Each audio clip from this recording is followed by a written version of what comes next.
ಅರೆ ಕಡಿಮೆ ಹಾಕು ಆದ್ರೆ ಅಸಲಿ ಹಾಕು. MDH ಕಾಶ್ಮೀರಿ ಕೆಂಪು ಮೆಣಸಿನ ಪೌಡರ್. ಇದರ ಕೆಂಪು ಬಣ್ಣ ಅದ್ಭುತ, ಖಾರ ಕಡಿಮೆ ಆದರೂ ರುಚಿಕರ. MDH ಕಾಶ್ಮೀರಿ. MDH ಜನ ಮಸಾಲ. ಈಗ ಕಡಲೆ ಇರಲಿ, ಹಲಸಂದೆ ಬೀಜ, ಕಪ್ಪು ಕಡಲೆ ಅಥವಾ ಬಿಳಿ ಕಡಲೆ, ಎಲ್ಲವೂ ಸ್ವಾದಿಷ್ಟವಾಗುತ್ತೆ. ಪ್ರೈಮ್ ಟೈಮ್ ನಲ್ಲಿ ಆರಂಭದಲ್ಲಿ ತಮಗೆಲ್ಲರಿಗೂ ಗೊತ್ತಿರುವ ಹಾಗೆ ಧರ್ಮಸ್ಥಳ ಕ್ಷೇತ್ರದ ವಿರುದ್ಧ ಈ ಬುರುಡೆ ಗ್ಯಾಂಗ್ ಮಾಡಿದಂತಹ ಷಡ್ಯಂತ್ರ ಈಗ ಬಟಾಬಯಲಾಗಿದೆ. ಷಡ್ಯಂತ್ರ ಅಂತ ಮೊದಲಿನಿಂದಲೂ ಕೂಡ ಘಂಟಾಘೋಷವಾಗಿ ಹೇಳ್ತಾ ಇದ್ದದ್ದು ತಮಗೆಲ್ಲ ಗೊತ್ತೇ ಇದೆ. ಇವರು ಯಾವ ರೀತಿಯ ನಾಟಕ ಆಡಿದರು, ಯಾವ ರೀತಿಯ ನಾಟಕವನ್ನ ಆಡಿಸಿದರು. ನಮ್ಮ ಜೇಬಲ್ಲಿ ಸಾಕ್ಷಿ ಇದೆ, ನಮ್ಮ ಪ್ಯಾಂಟ್ ಅಲ್ಲಿ ಸಾಕ್ಷಿ ಇದೆ. ಇಲ್ಲಿವರೆಗೂ ಇವರು ಸಾಕ್ಷಿಗಳ ಆಚೆ ಅಂತೂ ಬರಲಿಲ್ಲ. ಈಗ ಪ್ರಾಥಮಿಕ ತನಿಖಾ ವರದಿ ಆಚೆ ಬಂದಿದೆ. ಈ ಎಲ್ಲ ಬುರುಡೆ ಗ್ಯಾಂಗ್ನ ಅಸಲಿ ಬಣ್ಣವನ್ನ ಬಯಲು ಮಾಡಿದೆ. ತನಿಖಾ ವರದಿಯಲ್ಲಿ ಏನೇನಿದೆ, ಈ ಬುರುಡೆ ಗ್ಯಾಂಗ್ನ ಅಸಲಿ ಎತ್ತು ಬಟಾ ಬಯಲಾಗಿದೆ. ವೀಕ್ಷಕರೇ, ಕ್ಷೇತ್ರದ ವಿರುದ್ಧ ಇವರು ಯಾವ ರೀತಿ ಟಾರ್ಗೆಟ್ ಮಾಡಿದ್ರು. ನಮ್ಮ ವಿಚಾರ ಏನು ಅಂತಂದ್ರೆ, ವಾಸ್ತವವನ್ನ ನಾವು ಹೇಳಿದ್ವಿ. ಮೊದಲ ದಿನದಿಂದ ವಾಸ್ತವವನ್ನ ಹೇಳಿದ್ವಿ ಹೊರತಾಗಿ ಬುರುಡೆ ಗ್ಯಾಂಗ್ನ ಟಾರ್ಗೆಟ್ ಮಾಡುವಂತಹ ಕೆಲಸವನ್ನ ನಾವು ಮಾಡಲಿಲ್ಲ. ಬುರುಡೆ ಗ್ಯಾಂಗ್ ಷಡ್ಯಂತ್ರವನ್ನ ಮಾಡಿದ್ದು ಈಗ ದಾಖಲೆಗಳ ಸಮೇತ ಬಟಾ ಬಯಲಾಗಿದೆ. ಆ ಒಂದು ಷಡ್ಯಂತ್ರದ ಗುಂಪಲ್ಲಿ ಇದ್ದವರೇ ಎಲ್ಲವನ್ನ ಒಪ್ಕೊಂಡಿದ್ದಾರೆ. ಹಾಗಿದ್ದರೆ ಪ್ರಾಥಮಿಕ ತನಿಖಾ ವರದಿಯಲ್ಲಿ ಇರುವ ಬೆಚ್ಚಿ ಬೀಳಿಸುವ ಸಂಗತಿಗಳನ್ನ ನೀವು ಕೇಳಬೇಕು. ಮಹೇಶ್ ಶೆಟ್ಟಿ ತಿಮರೋಡಿ, ಗಿರೀಶ್ ಮಟ್ಟಣ್ಣನವರ್, ಸುಜಾತಾ ಭಟ್, ಜಯಂತ್, ವಿಠಲಗೌಡ, ಆಮೇಲೆ ಅವನ ದೂತ ಸಮೀರ, ಇವರೆಲ್ಲ ಯಾವ ರೀತಿ ಆಟ ಆಡಿದ್ರು ಎಲ್ಲವನ್ನ ಹೇಳ್ತಾ ಹೋಗ್ತೀವಿ. ಇವ್ರ ಆಟವನ್ನ ಇವತ್ತು ತಪ್ಪದೇ 1 ಗಂಟೆಗಳ ಕಾಲ ನೀವು ಈ ಪ್ರೈಮ್ ಟೈಮ್ ನ್ಯೂಸ್ ಅನ್ನ ನೋಡಬೇಕು. ಈಗ ಈ ಕ್ಷಣದ ಹೆಡ್ಲೈನ್ಸ್. ಕೊನೆಗೂ ಸಿಕ್ತು ಅಣ್ಣಪ್ಪ ಸ್ವಾಮಿಯ ಆಶೀರ್ವಾದ. ಕಳಚಿಬಿತ್ತು ಧರ್ಮಸ್ಥಳದ ಬುರುಡೆ ಗ್ಯಾಂಗ್ ಮುಖವಾಡ. SIT ವರದಿಯಿಂದ ತಿಮರೋಡಿ ಟೀಮ್ಗೆ ದುಗುಡ.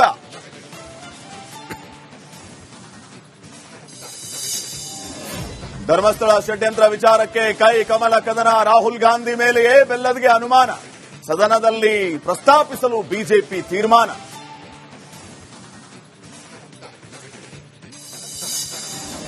ಕೊನೆಗೂ ದ್ವೇಷ ಭಾಷಣ ವಿಧೇಯಕ ಮಂಡನೆ. ಸರ್ಕಾರದ ನಡೆಗೆ ಬಿಜೆಪಿ ಖಂಡನೆ.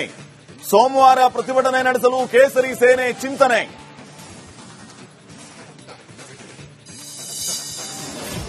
ಮತ್ತೆ ಶುರುವಾಯಿತು ಪಂಚಮಸಾಲಿ ಮೀಸಲು ಕದನ. ಸುವರ್ಣಸೌಧ ಮುತ್ತಿಗೆಗೆ ಹೋರಾಟಗಾರರ ಯತ್ನ. ಸರ್ಕಾರ ಮೌನಕ್ಕೆ ಶ್ರೀಗಳ ಅಸಮಾಧಾನ.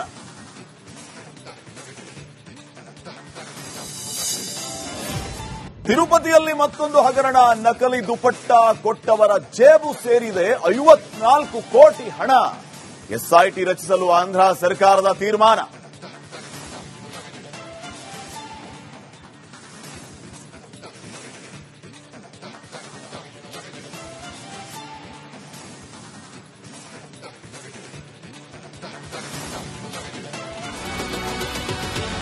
ಕರ್ನಾಟಕ ಪ್ರೈಮ್ ಟೈಮ್ಗೆ ಮತ್ತೊಮ್ಮೆ ಸ್ವಾಗತ. ವೀಕ್ಷಕರೇ, ನಾನು ಶ್ರೀಪಾದ್ ಪಾಟೀಲ್.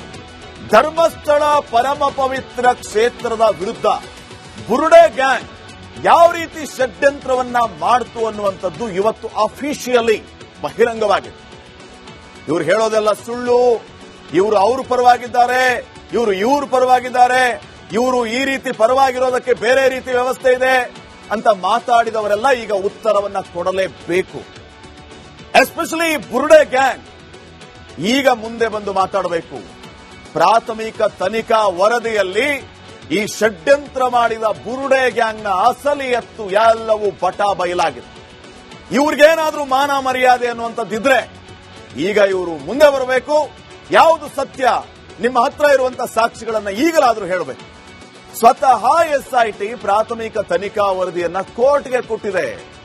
ಆ ತನಿಖಾ ವರದಿಯಲ್ಲಿ ಏನಿದೆ ಅನ್ನೋದನ್ನ ನೀವು ಕೇಳಬೇಕು. ಆವಾಗ ನೀವೆಲ್ಲರೂ ಕೂಡ 100% ಶೋರ್ ಈ ಷಡ್ಯಂತ್ರ ಬುರುಡೆ ಗ್ಯಾಂಗ್ ಅನ್ನ ನೀವೇ ಹುಡುಕೊಂಡು ಹೋಗ್ತೀರಿ. ಎಲ್ಲಿದ್ದಾರೆ ಅವರು ಅಂತ ಹೇಳಿ.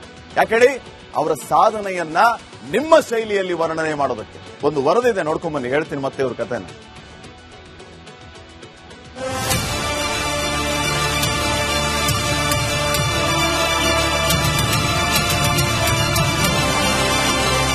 ಅದು ಧರ್ಮಸ್ಥಳ.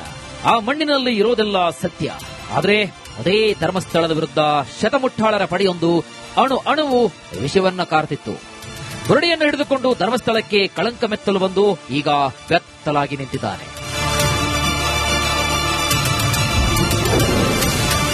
ಕೊನೆಗೂ ಸಿಕ್ಕಿತ್ತು ಅಣ್ಣಪ್ಪ ಸ್ವಾಮಿ ಆಶೀರ್ವಾದ.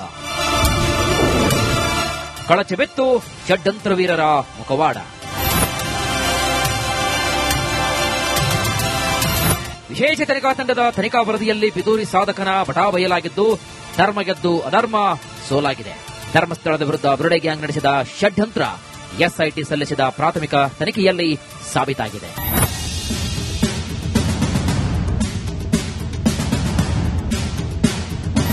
ಸೌಜನ್ಯ ಮಾವ ವಿಠ್ಠಲಗೌಡ ಕಥೆಯನ್ನು ಕಟ್ಟಿ ಗಿರೀಶ್ ಮಟ್ಟಣ್ಣವರ್ ನಿರ್ದೇಶನ ಮಾಡಿ ಮಹೇಶ್ ಶೆಟ್ಟಿ ತಿಮರೋಡಿ ನಿರ್ಮಾಣದ ಚಿತ್ರದಲ್ಲಿ ಮೊಸುಕುಧಾರಿ ಚಿನ್ನಯ್ಯ ನಾಯಕ ನಟನಾಗಿದ್ದ. ಮ್ಯಾಜಿಕ್ ಅಜ್ಜಿ ಸುಜಾತ ಭಟ್ ಹಿರಿಯ ನಟಿ ಪಾತ್ರವನ್ನು ವಹಿಸಿದ್ಲು. ಯೂಟ್ಯೂಬರ್ಗಳೇ ಕ್ಯಾಮರಾಮನ್ ಪಾತ್ರವನ್ನು ನಿರ್ವಹಿಸಿದ್ರು ಅನ್ನೋ ಸತ್ಯ ಇದೀಗ ಬಯಲಾಗಿದೆ.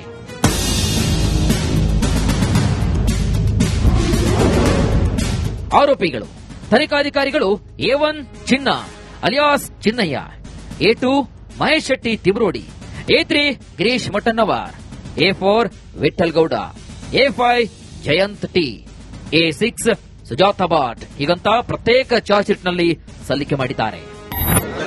ಎಸ್ಐಟಿ ಮಾಡಿದ್ರಿ ಸರ್, ಧರ್ಮಸ್ಥಳ ವಿಚಾರದಲ್ಲಿ ತನಿಖೆ ಆಗಬೇಕು, ಸತ್ಯಾಸತ್ಯತೆ ಹೊರ ಬರಬೇಕು ಅಂತ ಎಸ್ಐಟಿ ಮಾಡಿದ್ರಿ. ಚಾರ್ಜ್ ಶೀಟ್ ಅಲ್ಲಿ ಷಡ್ಯಂತ್ರ ಆಗಿರೋದು ನಿಜ ಅಂತ ಹೇಳಿ 6 ಜನ ಚಾರ್ಜ್ ಶೀಟ್ ಅಲ್ಲಿ ಉಲ್ಲೇಖ ಮಾಡಿದ್ದಾರೆ ಸರ್. ಷಡ್ಯಂತ್ರ ಆರೋಪ ಮಾಡಿದ್ರು. ಚಾರ್ಜ್ ಶೀಟ್ ನೋಡಿದ್ರು. ಕೊನೆಗೂ ಗೆದ್ದ ಧರ್ಮಸ್ಥಳ 2023ರಲ್ಲಿ ಚಿನ್ನಯ್ಯನನ್ನ ತಿಮರೋಡಿ ಮನೆಗೆ ಕರೆಸಿಕೊಂಡಿದ್ದ. ಬುರುಡೆ ಮ್ಯಾನ್ ಅನ್ನ ಸೌಜನ್ಯ ಮಾವ ವಿಠ್ಠಲ್ ಗೌಡ ಕರೆದುಕೊಂಡು ಹೋಗಿದ್ದ. ಅಲ್ಲೇ ಶ್ರೀ ಕ್ಷೇತ್ರ ಧರ್ಮಸ್ಥಳ ವಿರುದ್ಧ ಸಂಚನ್ನ ರೂಪಿಸಲಾಗಿತ್ತು. ದೇವಸ್ಥಾನದ ಆಡಳಿತ ಮಂಡಳಿ ಸಿಬ್ಬಂದಿ ವಿರುದ್ಧ ಸುಳ್ಳು ಆರೋಪಕ್ಕೆ ಪ್ಲಾನ್ ಕೂಡ ಮಾಡಿದ್ರು. ಮಟ್ಟಣ್ಣವರ್, ವಿಠ್ಠಲ್ ಗೌಡ, ಜಯಂತ್ ಟಿ ಜೊತೆ ಸೇರಿ ಪ್ಲಾನ್ ಮಾಡಿದ್ರು. ಧರ್ಮಸ್ಥಳ ಸುತ್ತಮುತ್ತ ನಡೆದಂತಹ ಕೊಲೆ, ಅತ್ಯಾಚಾರ ಕೇಸ್ಗಳು, ಆ ಕೇಸ್ಗಳ ಸಾಕ್ಷಿಗಳಿಗೆ ನಿರಂತರ ಪ್ರಾಣ ಬೆದರಿಕೆ ಒಡ್ಡಲಾಗಿದೆ ಅಂತ ಚಿನ್ನಯ್ಯನಿಂದ ಸುಳ್ಳು ಹೇಳಿಸಿ ವಿಡಿಯೋ ಮಾಡಿಸಿಕೊಳ್ಳಲಾಗಿತ್ತು. ಹೀಗಂತ ಎಸ್ಐಟಿ ಪ್ರಾಥಮಿಕ ತನಿಖಾ ವರದಿಯಲ್ಲಿ ಉಲ್ಲೇಖ ಮಾಡಲಾಗಿದೆ. ಇನ್ನು ಎಸ್ಐಟಿ ಪೂರ್ಣ ಪ್ರಮಾಣದ ಆರೋಪ ಪಟ್ಟಿ ಸಲ್ಲಿಕೆ ಮಾಡಿಲ್ಲ. ಈಗ ಸಲ್ಲಿಕೆ ಮಾಡಿರುವುದು ಕೇವಲ ಪ್ರಾಥಮಿಕ ತನಿಖಾ ವರದಿಯಷ್ಟೇ. ತನಿಖೆಗೆ ಉಳಿದಂತಹ ಆರೋಪಿಗಳು ಅಸಹಕಾರ ನೀಡುತ್ತಾ ಇದ್ದಾರೆ. ಕೆಲವೊಂದಿಷ್ಟು ತಾಂತ್ರಿಕ ಸಾಕ್ಷಿಗಳ ವರದಿ ಬರಬೇಕಾಗಿದೆ. ತನಿಖೆ ಪೂರ್ಣಗೊಂಡ ನಂತರವೇ ಅಂತಿಮ ವರದಿ ಸಲ್ಲಿಕೆ ಮಾಡಲಾಗುತ್ತದೆ ಅಂತ ಎಸ್ಐಟಿ ನ್ಯಾಯಾಲಯಕ್ಕೆ ಮನವರಿಕೆ ಮಾಡಿಕೊಟ್ಟಿದೆ. Bureau report, Republic Kannada. ವೀಕ್ಷಕರೇ, ಈ ಬುರುಡೆ ಗ್ಯಾಂಗ್ ಲಾಕ್ ಆಗಿದ್ದು ಹೇಗೆ? ಪ್ರತಿ ವಿಚಾರಗಳು ಕೂಡ ಈಗ ಅಫಿಷಿಯಲಿ ಬಹಿರಂಗ ಆಗಿದೆ, ದಾಖಲೆಗಳ ಸಮೇತ. ಹಂಗಂತೆ ಹಿಂಗಂತೆ ಅಲ್ಲ, ಈಗ ಹಿಂಗೆ ಅಂತ ಹೇಳುವಂತಹ ಪರಿಸ್ಥಿತಿ. ಪ್ರತಿ ವಿಚಾರದಲ್ಲಿಯೂ ಕೂಡ ಒಬ್ಬೊಬ್ಬರದು ಒಂದೊಂದು ಆಟ, ಎಲ್ಲವೂ ಕೂಡ ಬಟಾ ಬಯಲಾಗಿದೆ. ಮೊದಲನೇದಾಗಿ ಮಹೇಶ್ ಶೆಟ್ಟಿ ತಿಮರೋಡಿ, ಕಪಟ ನಾಟಕದ ರೂವಾರಿಯೇ ಮಹೇಶ್ ಶೆಟ್ಟಿ ತಿಮರೋಡಿ. ಮಹೇಶ್ ಶೆಟ್ಟಿ ತಿಮರೋಡಿ ಕಪಟ ನಾಟಕದ ಸೂತ್ರಧಾರಿ, ಎಲ್ಲವನ್ನೂ ಕೂಡ ಆಡಿಸಿದ್ದು ಅಂತ ಈಗ ಪ್ರಾಥಮಿಕ ತನಿಖಾ ವರದಿಯಲ್ಲಿ ಬಟಾ ಬಯಲಾಗಿದೆ. ಮಹೇಶ್ ಶೆಟ್ಟಿ ತಿಮರೋಡಿ ಮನೆಯಲ್ಲಿಯೇ ಈ ಒಳಸಂಚು ನಡೆದಿದ್ದು. ಏನು ಉದ್ದೇಶ ಇತ್ತು ಮಹೇಶ್ ಶೆಟ್ಟಿ ತಿಮರೋಡಿದು? ನೀವು ಕ್ಷೇತ್ರವನ್ನ ಟಾರ್ಗೆಟ್ ಮಾಡಿದ್ರಿ. ನಿಮ್ಮ ಕ್ಷೇತ್ರದ ಟಾರ್ಗೆಟ್ನ ಹಿಂದೆ ಇದ್ದಂತಹ ಆ ದುರುದ್ದೇಶ ಏನು? ಕರ್ನಾಟಕದ ಮುಂದೆ ಬೆತ್ತಲಾಗಿದ್ದೀರಿ ನೀವೆಲ್ಲ. ಈಗ ನಿಮ್ಮ ಅಸಲಿ ಆಟ ಎಲ್ಲವೂ ಕೂಡ ಬಟ ಬಯಲಾಗಿದೆ. ಹೋದಲ್ಲಿ ಬಂದಲ್ಲಿ ಹೊಡೆಸ್ಕೊಳ್ಳೋದೊಂದು ಬಾಕಿ ಇವರೆಲ್ಲ. ಈಗ ಮಹೇಶ್ ಶೆಟ್ಟಿ ತಿಮರೋಡಿ ಮನೆಯಲ್ಲಿಯೇ ಈ ಒಳಸಂಚು ರೂಪ ಆಗಿತ್ತು. ಚಿನ್ನಯ್ಯನಿಗೆ ಆಮಿಷವಡ್ಡಿ ದೂರು ಕೊಡಿಸಲಾಗಿದೆಯಂತೆ. ಇದನ್ನ ಚಿನ್ನಯ್ಯನ ಮನೆಯವರು ಹೇಳಿದ್ದಾರೆ. ಈಗ ತನಿಖಾ ವರದಿಯಲ್ಲಿಯೂ ಕೂಡ ಬಟ ಬಯಲಾಗಿದೆ. ನಿಮಗೆಲ್ಲ ತಾಕತ್ತಿದ್ರೆ ಹೋಗಿ ಈಗ ಅಲ್ಲಿ ಉತ್ತರ ಕೊಡಿ.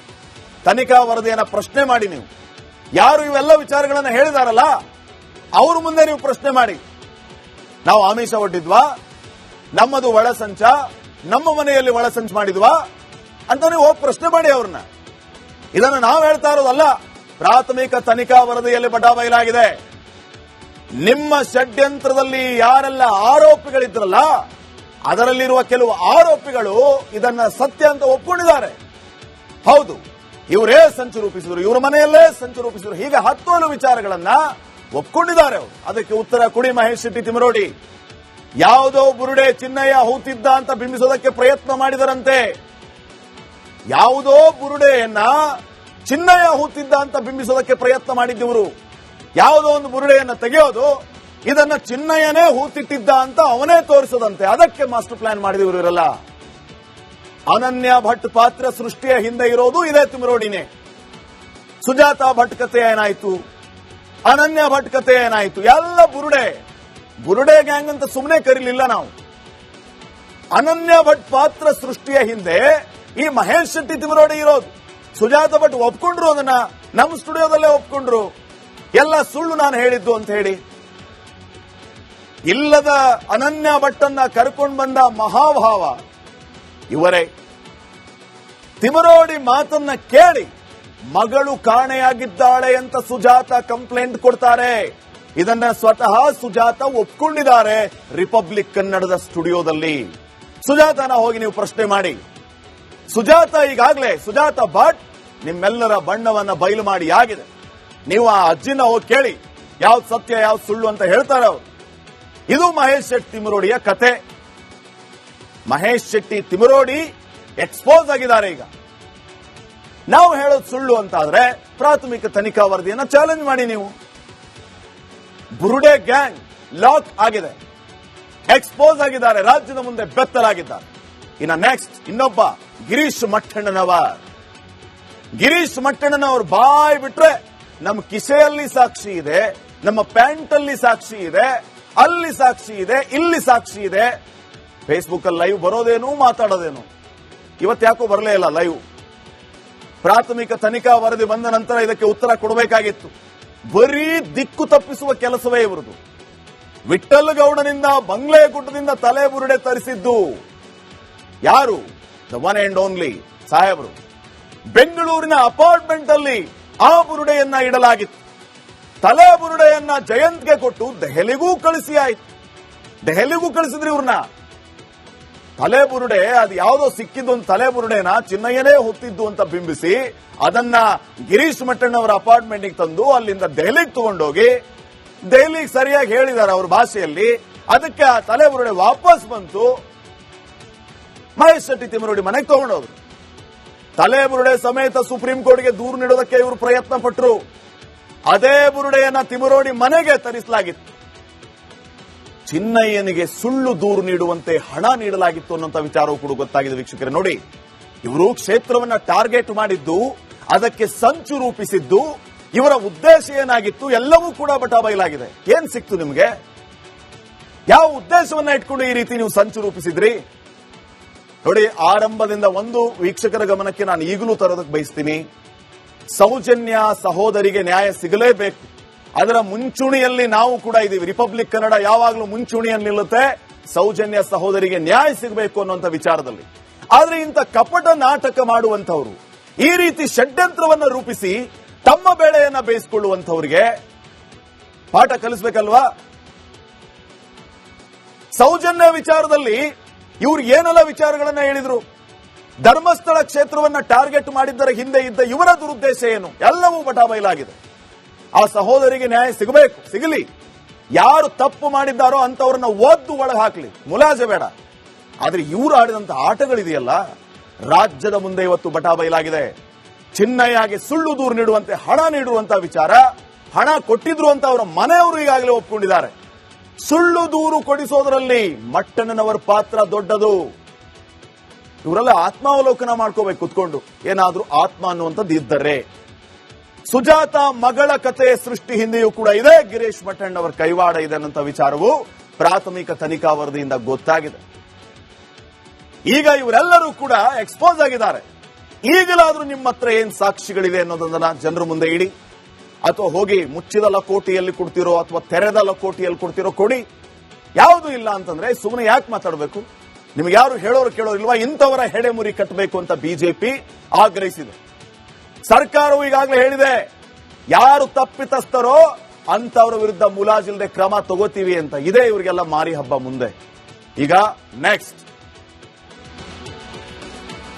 ಈ ಒಂದು ಪಿತೂರಿ, ಈ ಪಿತೂರಿ ಹಿಂದೆ ಇರುವಂತ ಷಡ್ಯಂತ್ರ, ಯಾರ್ಯಾರು ಯಾವ್ಯಾವ ರೀತಿ ಷಡ್ಯಂತ್ರ ಮಾಡಿದ್ರು ಇವೆಲ್ಲವನ್ನು ಡೀಟೇಲ್ ಆಗಿ ಹೇಳ್ತಾ ಹೋಗ್ಬೇಕು ನಿಮಗೆ. ಬುರುಡೆ ಗ್ಯಾಂಗ್ ಷಡ್ಯಂತ್ರ SIT ತನಿಖೆಯಲ್ಲಿ ಸಾಬೀತಾಗಿದೆ ವೀಕ್ಷಕರೇ. ಸ್ವತಃ ವಿಶೇಷ ತನಿಖಾ ತಂಡ ಇದೆಲ್ಲವನ್ನೂ ಕೂಡ ಬಟಾಬೈಲು ಮಾಡಿದೆ. ಎಲ್ಲವನ್ನೂ ಕೂಡ ಅಚ್ಚುಕಟ್ಟಾಗಿ ಹೇಳಿದೆ. Pin to pin, point to point ಇವರು ಯಾವ ರೀತಿ ಷಡ್ಯಂತ್ರವನ್ನ ರೂಪಿಸಿದರು ಅನ್ನುವಂಥದ್ದು ಎಲ್ಲವೂ ಮಾಹಿತಿ ಸಿಕ್ಕಿದೆ.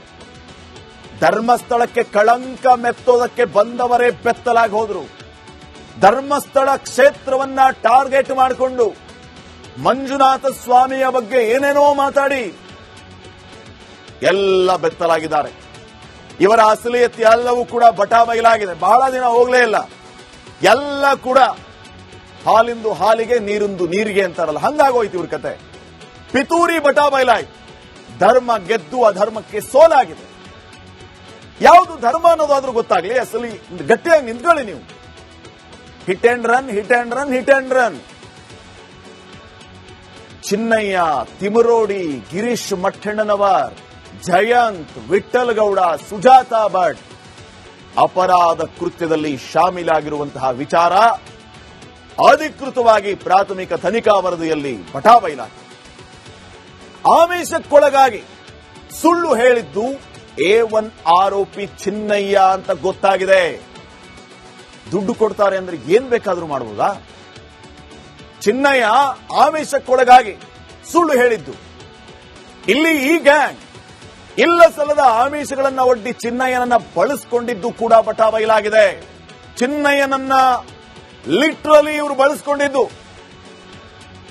ನಿನಗೆ ದುಡ್ಡು ಕೊಡ್ತೀವಿ, ಅದನ್ನ ಮಾಡ್ತೀವಿ, ಇದನ್ನ ಮಾಡ್ತೀವಿ ಅಂತ ಹೇಳಿ ಆಮೇಲೆ ಆತ ಉಲ್ಟಾ ಹೊಡೆದಾಗ ಆತನನ್ನ ಹೆದರಿಸಿ ಬೆದರಿಸಿಯೂ ಮಾಡಿದಾರಂತ ಇವರು. ನಾವ್ ಹೇಳ್ತಾರದಲ್ರಿ ಇದು.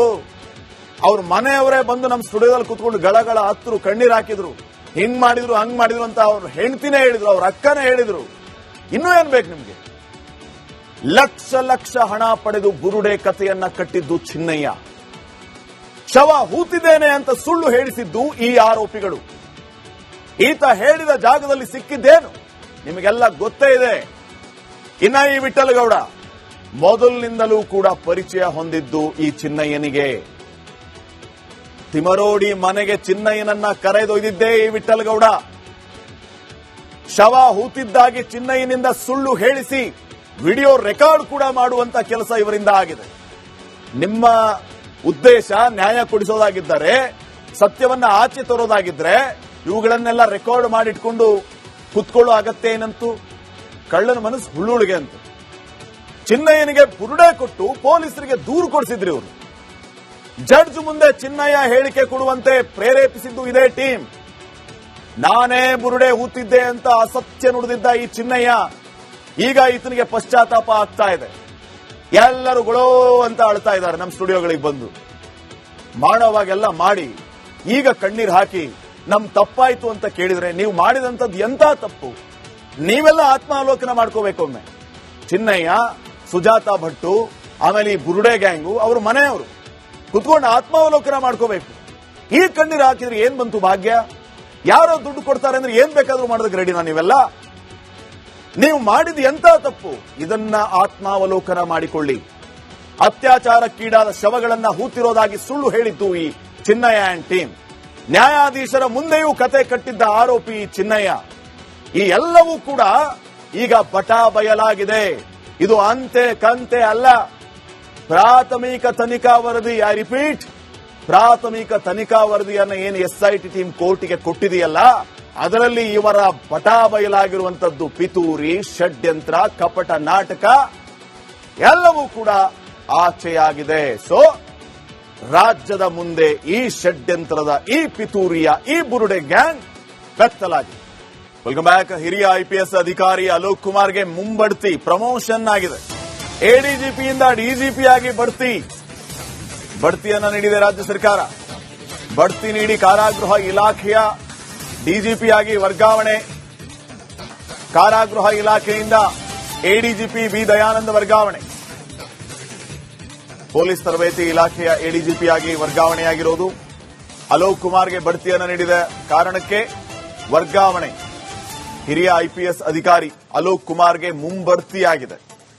ADGPಯಿಂದ DGP ಆಗಿ ಬಡ್ತಿ ನೀಡಿದೆ ರಾಜ್ಯ ಸರ್ಕಾರ. ಬಡ್ತಿ ನೀಡಿ ಕಾರಾಗೃಹ ಇಲಾಖೆಯ DGP ಆಗಿ ಇವರನ್ನ ವರ್ಗಾವಣೆ ಮಾಡಲಾಗಿದೆ. ಕಾರಾಗೃಹ ಇಲಾಖೆಯಿಂದ ಎಡಿಜಿಪಿ ಬಿ ದಯಾನಂದ ವರ್ಗ ಆಗಿದ್ದಾರೆ. ಪೊಲೀಸ್ ತರಬೇತಿ ಇಲಾಖೆ ಎಡಿಜಿಪಿ ಆಗಿ ವರ್ಗಾವಣೆಯಾಗಿರುವುದು. ಅಲೋಕ್ ಕುಮಾರ್ಗೆ ಬಡ್ತಿ ನೀಡಿರುವಂತದ್ದು ಈ ಕಾರಣಕ್ಕೆ ದಯಾನಂದ್ ಅವರಿಗೂ ವರ್ಗಾವಣೆ ಮಾಡಲಾಗಿದೆ. ಷಡ್ಯಂತ್ರ ಮಾಡಿದ್ದ ಬುರುಡೆ ಗ್ಯಾಂಗ್ಗೆ ಸಂಕಷ್ಟಗಳ ಮೇಲೆ ಸಂಕಷ್ಟ ಎದುರಾಗ್ತಾ ಇದೆ. ತನಿಖಾಧಿಕಾರಿಗಳು ಕೊಟ್ಟ ವರದಿಯನ್ನ ಕಂಡು ಇಡೀ ಟೀಮ್ ಗಡಗಡ ಗಡಗಡ ಅಂತ ನಡುಗ್ತಾ ಇದೆಯಂತೆ. ಅಧಿವೇಶನದ ವೇಳೆಯಲ್ಲೇ ಸಿಕ್ಕಂತ ಈ ಅಸ್ತ್ರವನ್ನ ಸದುಪಯೋಗ ಮಾಡಿಕೊಳ್ಳುವುದಕ್ಕೆ ಬಿಜೆಪಿ ಮುಂದಾಗಿದೆ. ಯಾವ ರೀತಿ ನೀವೇ ನೋಡಿ.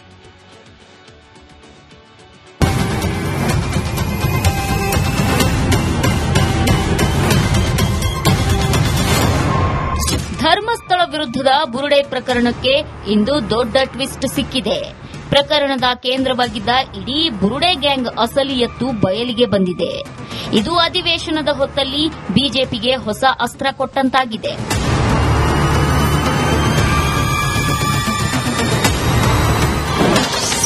ಬುರುಡೆ ಗ್ಯಾಂಗ್ ವಿರುದ್ಧ ಕೇಸರಿ ಸೇನೆ ಕದನ.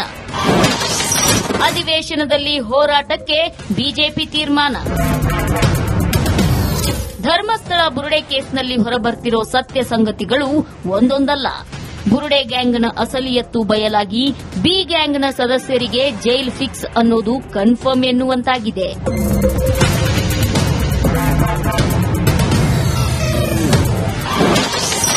ಬೆಳಗಾವಿಯಲ್ಲಿ ಧರ್ಮಸ್ಥಳ ಷಡ್ಯಂತ್ರಿಗಳ ವಿರುದ್ಧ ಪಾಂಚಜನ್ಯ ಮೊಳಗಲಿದೆ. ಕುತಂತ್ರದ ಹುನ್ನಾರಿಗಳ ಜನ್ಮ ಜಾಲಾಟಕ್ಕೆ ಬಿಜೆಪಿ ಸಜ್ಜಾಗಿದೆ. ಎಸ್ಐಟಿ ತನಿಖಾ ವರದಿ ಆಧರಿಸಿ ಚರ್ಚೆಗೆ ನಿರ್ಧರಿಸಲಾಗಿದೆ. ಸದನದಲ್ಲಿ ಸರ್ಕಾರಕ್ಕೆ ಛೀಮಾರಿ ಹಾಕಲು ಬಿಜೆಪಿ ತಯಾರಿ ಆರಂಭಿಸಿದೆ. ಸೋಮವಾರ ಸದನದಲ್ಲಿ ಚರ್ಚೆ ಮಾಡಲು ಬಿಜೆಪಿ ತೀರ್ಮಾನಿಸಿದೆ. ಇಂದು ನಾಳೆ ಉತ್ತರ ಕರ್ನಾಟಕದ ಸಮಸ್ಯೆ ಬಗ್ಗೆ ಚರ್ಚೆ ನಡೆಯಲಿದೆ. ಆದ್ದರಿಂದ ಸೋಮವಾರ ಧರ್ಮಸ್ಥಳ ವಿಚಾರವಾಗಿ ಚರ್ಚೆ ನಡೆಯೋ ನಿರೀಕ್ಷೆ ಇದೆ. ಶುಕ್ರವಾರ ಸದನಕ್ಕೆ ಸಿಎಂ ಸಿದ್ದರಾಮಯ್ಯ ಉತ್ತರ ಕೊಡ್ತಾರೆ. ಆದ್ದರಿಂದ ಸೋಮವಾರ ಧರ್ಮಸ್ಥಳ ಪ್ರಕರಣ ಚರ್ಚೆಗೆ ನಿರ್ಧಾರ ಮಾಡಲಾಗಿದೆ. ಬುರುಡೆ ಗ್ಯಾಂಗ್ ಹೇಳಿಕೆ ಬೆನ್ನಲ್ಲೇ ಸರ್ಕಾರ ಗುಂಡಿಯಗೆಸಿತ್ತು. ಇದೊಂದು ಷಡ್ಯಂತ್ರ ಅಂತ ಬಿಜೆಪಿ ಆರೋಪ ಮಾಡಿತ್ತು. ಯಾವುದೋ ಬುರುಡೆ ಗ್ಯಾಂಗ್ಗೆ ಸೀಮಿತ ಆಗಿರತಕ್ಕಂಥ ವಿಚಾರ ಅಲ್ಲ. ಹಿಂದೂ ಭಾವನೆಗಳಿಗೆ ಧಕ್ಕೆ ತರ್ತಕ್ಕಂಥ, ಧಾರ್ಮಿಕ ಶ್ರದ್ಧೆಗೆ ಧಕ್ಕೆ ತರುವಂತ ಒಂದು ದೊಡ್ಡ ಪಿತೂರಿ ಷಡ್ಯಂತ್ರದಿಂದ ಅಡಗಿರುವಂತದ್ದು. ಇದ್ರ ಬಗ್ಗೆ ಸತ್ಯ ಹೊರ ಬರಬೇಕಾಗಿದೆ. ಇವರು ತಪ್ಪಿತಸ್ಥರು ಅಂತೇಳಿ ಎಸ್ಐಟಿಯನ್ನು ಹೇಳೋದು, ರೋಡ ರಸ್ತೆಯಲ್ಲಿ ಹೋಗ್ತಕ್ಕಂಥ ಜನಸಾಮಾನ್ಯರು ಕೇಳಿದ್ರೆ ಹೇಳ್ತಾರೆ ಅಯೋಗ್ಯರವರು ಅಂತೇಳಿ. ಇದನ್ನ 6 ತಿಂಗಳು ತನಿಖೆ ಮಾಡಿ ಇವತ್ತು ಹೇಳಬೇಕಾದ್ರೆ ಎಸ್ಐಟಿ ತನಿಖೆ ಆಗಾದ್ರೆ. ಧರ್ಮಸ್ಥಳದಲ್ಲಿ ಕವಿದಿದ್ದ ಅಪಪ್ರಚಾರದ ಕಾರ್ಮೋಡ ಸರಿಯುತ್ತಿದೆ. ಮತ್ತದೇ ಬೆಳಕಿನ ತೇಜಸ್ಸು ಹೆಚ್ಚಾಗುತ್ತಿದೆ. ಮಂಜುನಾಥನ ಭಕ್ತರಲ್ಲಿ ಅಚ್ಚಳಿಯದ ಭಕ್ತಿ ಭಾವ ಮನೆ ಮಾಡಿದೆ. ಆದರೆ ಷಡ್ಯಂತ್ರ ಮಾಡಿದವರಿಗೆ ಶಿಕ್ಷೆ ಆಗಲೇಬೇಕಿದೆ. Bureau report, Republic Kannada.